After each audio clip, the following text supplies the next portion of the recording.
जब आंधियां तेज चलती हैं तो पेड़ की जड़ें और गहरी हो जाती हैं। वैसे ही जब जीवन के तूफान आते हैं तो हमारा विश्वास भी और मजबूत होना चाहिए। कभी कभी परमेश्वर तूफान को शांत नहीं करता, बल्कि हमें तूफान में स्थिर खड़े रहना सिखाता है। एक युवक था, उसका नाम था राहुल। वह यीशु में विश्वास करता था, हर रविवार चर्च जाता था, बाइबल पढ़ता था और प्रार्थना भी करता था।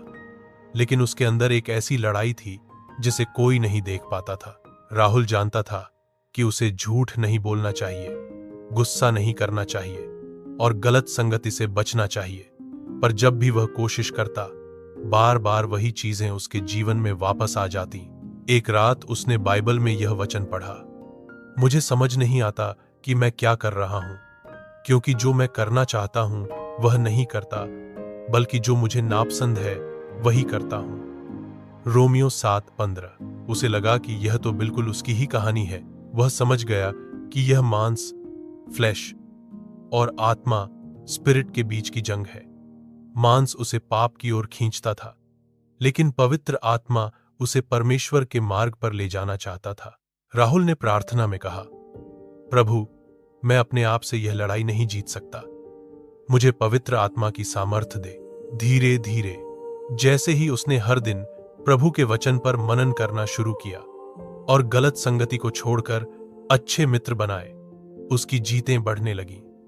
वह अब जान चुका था, लड़ाई अभी भी है, लेकिन अब मैं अकेला नहीं हूं। यीशु मसीह जी मेरे साथ है। प्रियों, जैसे वह प्रार्थना में पढ़ने लगा, वैसे वैसे उसकी जिंदगी बदलने लगी और उसने अपने शरीर पर जीत हासिल कर ली।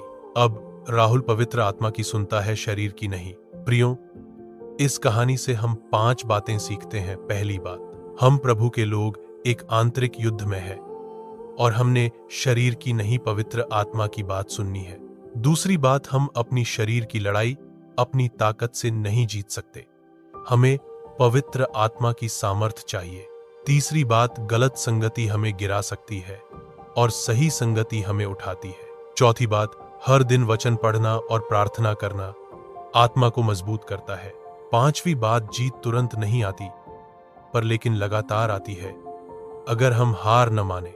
मोराल, पाप की लड़ाई हमारी ताकत से नहीं, बल्कि पवित्र आत्मा की सामर्थ्य से जीती जाती है। अगर आपने इस कहानी से कुछ सीखा है तो इसे औरों के साथ जरूर बांटिए, ताकि वे भी आंतरिक युद्ध में जीत सकें। फिर मिलेंगे अगली कहानी में। सबको जय मसीह की है।